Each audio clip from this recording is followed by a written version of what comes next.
Today we're going to learn how to knit in the round with double point needles. I like double point needles because, especially to start, it's a lot harder to twist the yarn with it. This is just a regular double point needle, and I've already cast on my first stitches. What you do is you take the number of needles you're going to have. I use a total of 5. You subtract 1, so that's 4.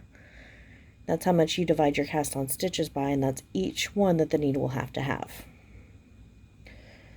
Cast on like normal, then you move like this so that it's kind of like a cross, an X. Okay, you hold that together. Now you can see the bottom of the stitches are here, right by my finger, and pointed inwards, and then you cast on.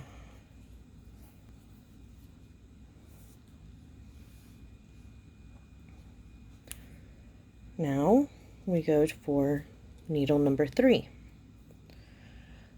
So I just kind of let them lie the way that they will. Just let them fall down onto the carpet. You don't really, or in this case, table. Biggest thing is making sure the next one has the same, where your stitches are all kind of in or at the bottom. Hold it and cast on.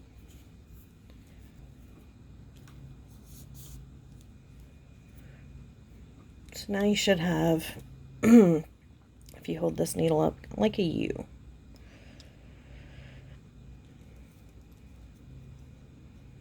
And all of the stitches are facing downward. Alright. Now some people start here, they'll do 3 needles and just work it like that so it looks like a triangle. This pattern's a little bit bigger, so it actually needs to be a square.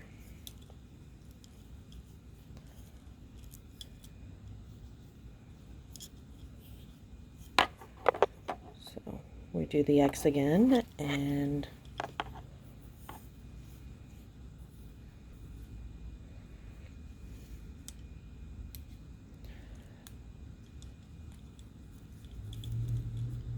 now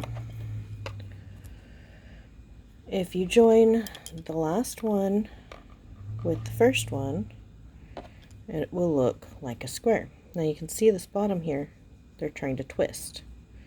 Okay. Can see how it's twisting over. You can just kind of push it like that to make sure it doesn't twist, or keep that in mind for whenever you're actually knitting. Each one's going to look a little twisty.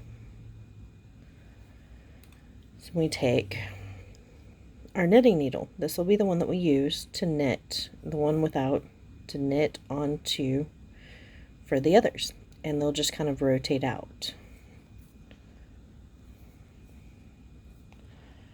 So what I'm going to do is I'm going to put my yarn on my hand, grab my free needle,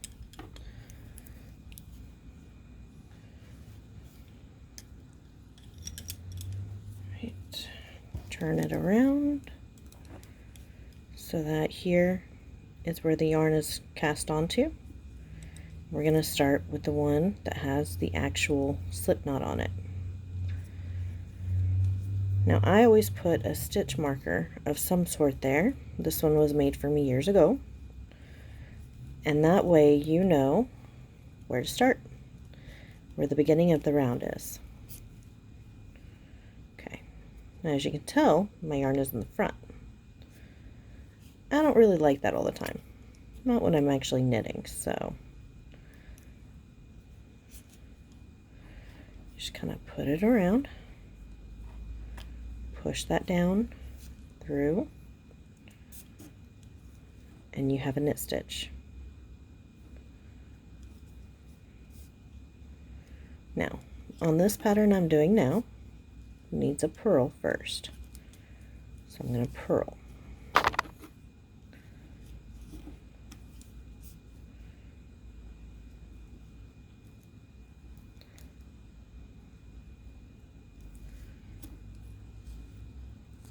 Here's where it gets a little tricky with the hanging down stitch markers. If you're doing a purl 2, you have to move it to the middle.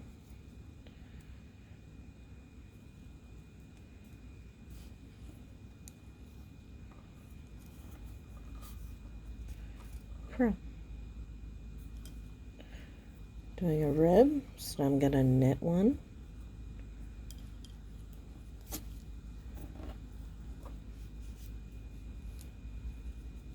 And you just keep going around like that. As long as you keep an eye as to where the yarn starts, where it finishes, and make sure that the one you're working on is straight, you usually don't have to worry about twisting too much. And no seams.